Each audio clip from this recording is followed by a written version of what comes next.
Hi guys, welcome back to another GJ video review. Today we have this awesome looking keyboard from TT eSports. It's the Meka G1 Prime Team Edition. It's brand new.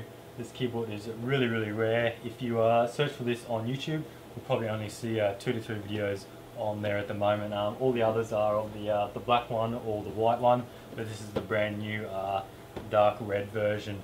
So what I'll do is I'll go over the box, see what's inside it, go over the key switches, I'll fire up a game, and you can check out my COD skills and we'll see how noisy this keyboard is. So we'll just get straight into it now. So here's the keyboard now. Before I open it up, I'll just have a look and see what's printed on the outside of the box. Okay, so there's the front there, get a shot on that out of the light. And then we have the back here, which has just a heap of writing. So we'll just get a shot on the front up here. Alright, we'll just go over here. So this is the Prime version. It's the dark red one. It's the Team Edition. There is a black and a combat white version. There's the keyboard there, and then moving on, we have the Meka G1 logo. It's 50 million keystrokes. It'll last for a very long time. It's got custom picked keycaps. I'll go into that a little bit later on. And it's got cherry brown switches. So if you're not familiar with these type of switches, there's a whole heap of them out. There's black, there's blue, there's these brown ones, there's these red ones. They just pretty much have different weight to them, a different tactile feel. It's pretty much the gamer's choice, but I can go into those a little bit later on. Alright, on the back, the only bit of English is up here on the top. I'll see if we can get that in the shot. Yep. So we have 100 Hz polling rate, performs an in-time gaming response. It's got cherry brown switches, as I stated before. It gives a great elastic capability with life expectancy for up to 50 million keystrokes, which is good. It's got 2 USB ports on the back and audio jacks, which is good to see. And it's got 7 multimedia hotkeys as well, and it's got a detachable palm rest. And I'll show you that once I get into it. That's pretty much everything there. It says Windows 7 over there, which you would expect. So I'll just go in and we'll have a look what's in there now. Let's just focus on that. Alrighty. So it actually opens from this side. Spin it around like that. So first off, there's this massive sort of bit of cardboard which has everything printed on. There's actually some more info on here. So we'll actually go into that now. Okay, so I have military grade cable, tough and reliable. This is the same as on the black and the white one. I've had the black one before, and this cable is massive. I'll show you that in a tick. It's got gold plated USB connector, a PS2 adapter for N key rollover. So PS2 is apparently better for anti-ghosting and that. 100 Hz polling rate, which I mentioned before, and it's got the 50 million keystrokes and the cherry brown switches. Not much more, just a little bit on the up the top there. It's got the custom placed keycaps there, multimedia keys. You can see all the F keys, and then we also have the USB hub on the back there. And last is the palm rest, which you can see down the bottom. First thing we see here is it's covered really nicely with this really thick protective foam, which is great. You don't want to get any damage in transport. Let's have a look what's in here. This is the palm rest. Looks really nice. It's not rubbery. It looks like that'll be able to be cleaned really easily, which is good. Move that over there. Just have a look what's under here before we look at the keyboard. This is pretty standard for TT eSports these days. It comes in a little pack like this, nicely packed up. We've got your warranty policy there, just a bit of info about what to do if it breaks, and we have this really nice little booklet, really nicely done. Just tells you about how to set it up and all things like that. That's pretty much it there. Now on to the keyboard. Just make sure that's everything. Yep. Take it out of here,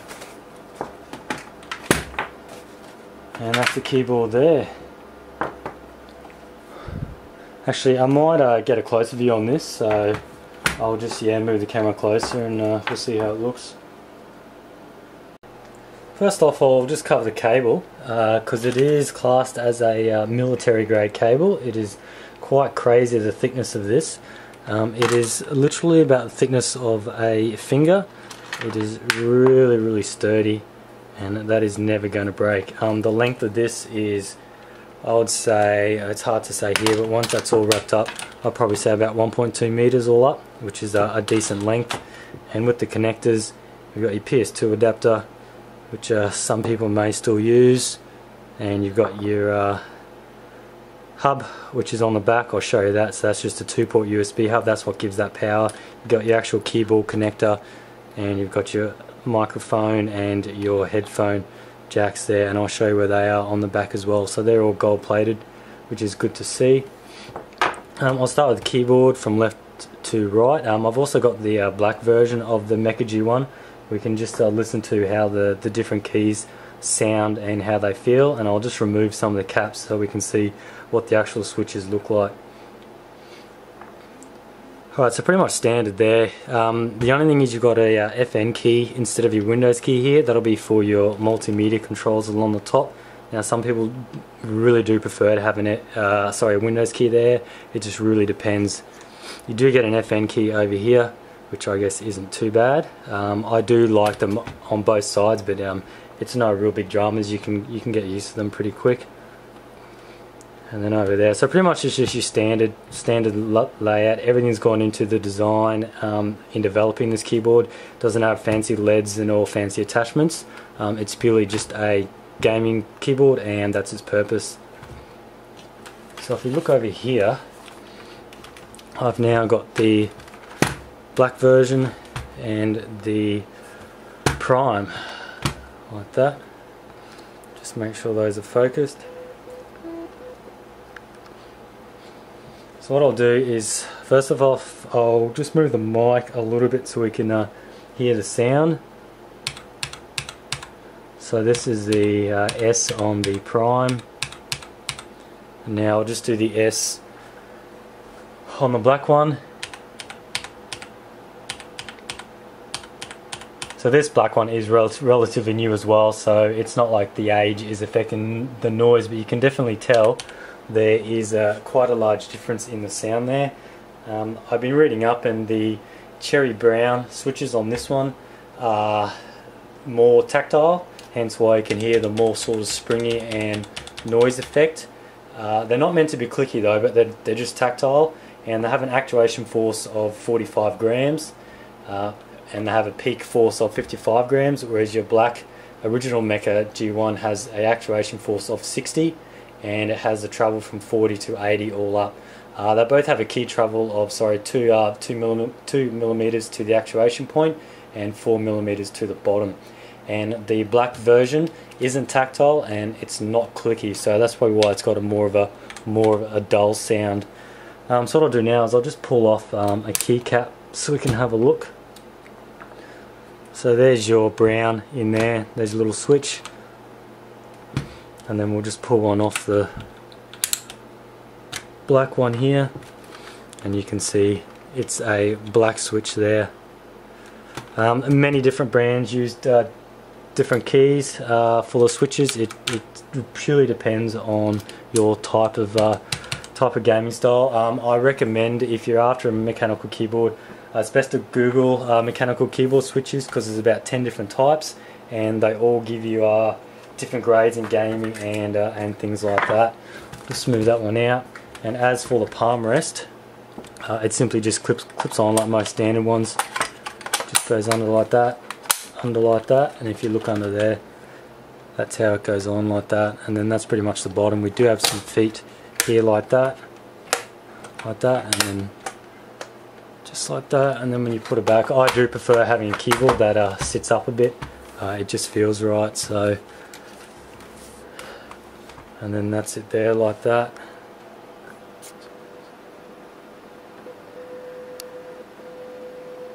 There's a better shot. So I think I'll fire this up now, and I might play some games, install the software, and see what it's like.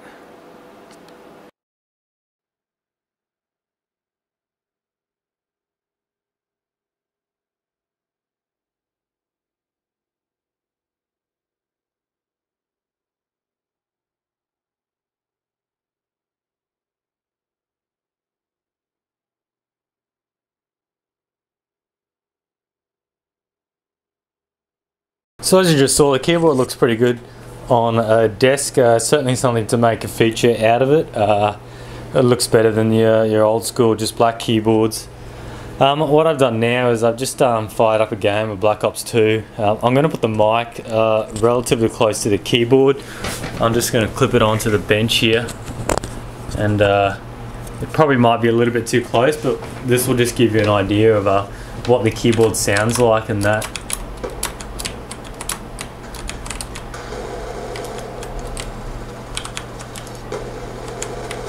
So I haven't played this for a while, so I might be a little bit rusty.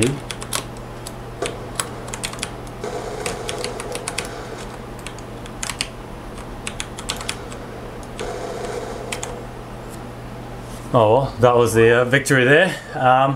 So you can probably hear that it's not as loud as some of them. I think the loudest keyboards are the one with the blue switches.